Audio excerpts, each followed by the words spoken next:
वैसे तो भगवान शिव के कई अंशावतार माने गए हैं, जिनका वर्णन हमें कई धर्म पुराणों में मिलता है।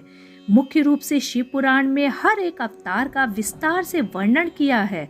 उनकी हर एक अवतार की हमारे इतिहास में एक महत्वपूर्ण भूमिका रही है, परंतु आज हम उनके केवल 3 ऐसे विशेष अवतारों की बात करेंगे जिनके बल, पराक्रम और शक्ति की कोई भी सीमा न थी। अतः इस रोचक और पौराणिक कथा को अंत तक अवश्य देखिए। काल भैरव।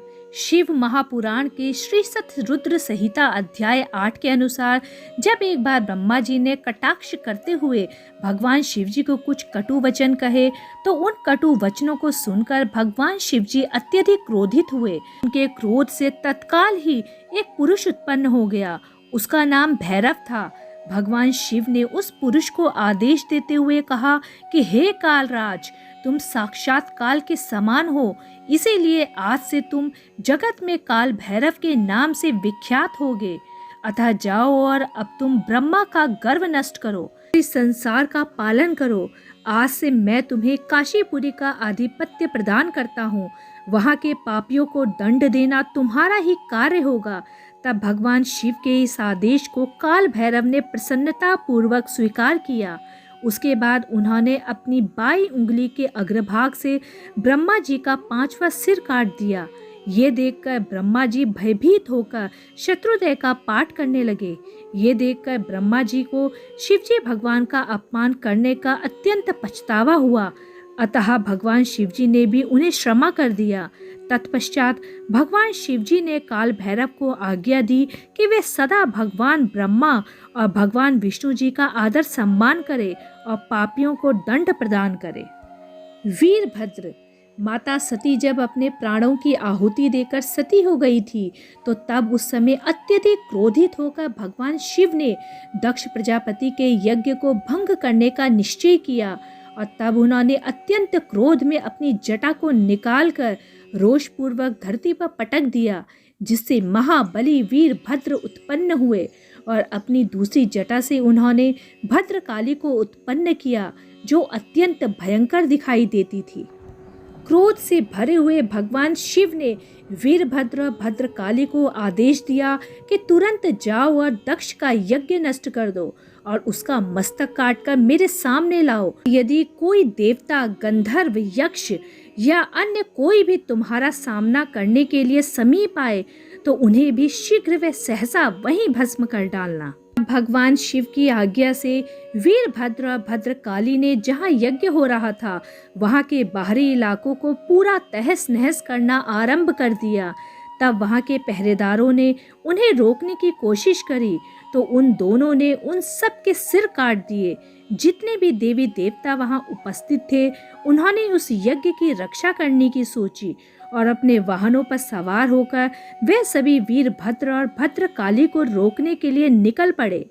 तब उन्हें देख वीरभद्र ने वहां बोला कि तुम सभी इस दुष्ट दक्ष के समर्थन में अंधे हो गए हो, अतः तुम सभी भगवान शिव के अपराधी हो और इस अपराध में शामिल हो। तब वीरभद्र ने अत्यंत क्रोध में भाग की आंख निकाल दी, पूषण के दांत तोड़ दिए, वे सरस्वती जी की नाक काट डाली। इसके साथ ही वरुण देव का छत्र भी नष्ट कर दिया और इंद्रदेव के वज्र को भी निष्क्रिय कर दिया। इस प्रकार लगभग सभी देवी देवताओं को पराजित कर और उस यज्ञ को नष्ट कर वीरभद्र ने दक्ष का सर काट दिया। कूर्म पुराण के पूर्व भाग अध्याय 14 के अनुसार महाबली, महाशक्तिशाली, विकराल रूप वाले वीरभद्र ने सुदर्शन चक्र को स्तंभित कर गरुड़ पर बैठकर आते हुए भगवान विष्णु को भी तीक्ष्ण बाणों से चोटिल कर दिया था।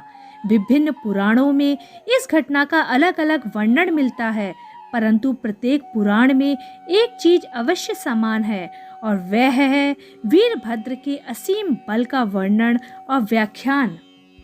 हनुमान। भगवान राम के मेघ यज्ञ के दौरान जब एक समय भगवान शिवजी और शत्रुघ्न के युद्ध के दौरान भगवान शिव के द्वारा चलाए गए एक शक्तिशाली बाण से शत्रुघ्न घायल होकर मूर्छित होकर गिर पड़े थे। तब यह देखकर हनुमान जी स्वयं संहारकारी शिवजी से युद्ध करने को पहुंच गए थे और वहां पहुंचकर हनुमान जी शिवजी से बोले, रुद्र, आप राम भक्त का वध करने की इच्छा से धर्म के विरुद्ध आचरण कर रहे हो। मैंने तो वैदिक व परम ज्ञानी ऋषियों के मुंह से सुना है कि आप सदैव श्री रघुनाथ जी का स्मरण करते हो, परंतु आज मैंने देखा कि वह सभी बातें झूठी साबित हुई, इसीलिए मैं आपसे युद्ध करूंगा। तब भगवान शिवजी बोले, कपि श्रेष्ठ, तुम वीरों में श्रेष्ठ हो, तुमने जो कहा है वह सत्य है, किंतु मेरा भक्त वीरमणि उनके अश्व को ले आया और उस अश्व के रक्षक इसके ऊपर चढ़ आए हैं, इसीलिए वीरमणि की भक्ति के वशीभूत होकर मैं उसकी रक्षा के लिए आया हूँ, क्योंकि भक्ति का अपना ही एक दिव्य स्वरूप होता है। भगवान शिव के ऐसा कहने पर हनुमान जी ने एक बहुत ही बड़ी शिला उठाकर भगवान शिव के रथ पर दे मारी और वह रथ चूर चूर हो गया। शिवजी को रथहीन देखकर नंदी दौड़े चले आए और बोले, भगवान आप मेरी पीठ पर सवार हो जाइए। तब ये देखकर हनुमान जी को और भी अधिक क्रोध आ गया और एक शाल का वृक्ष उखाड़कर भगवान शिव की छाती पर चला दिया।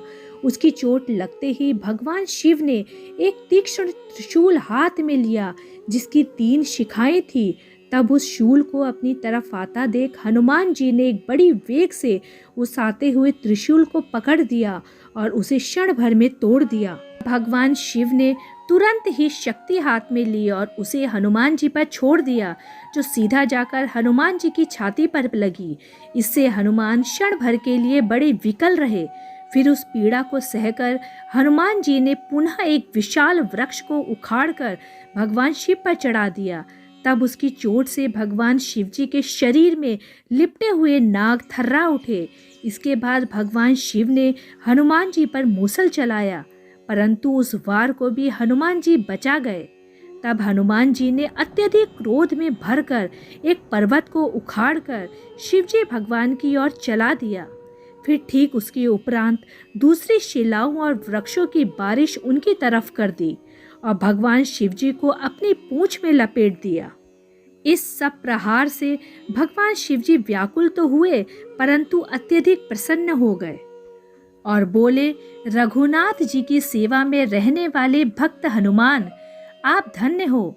आज तुमने महान पराक्रम कर दिखाया है, इससे मुझे बड़ा संतोष हुआ है। तुम धर्म के पक्ष में लड़े हो, अतः हे वीर, तुम मुझसे कुछ वर मांगो।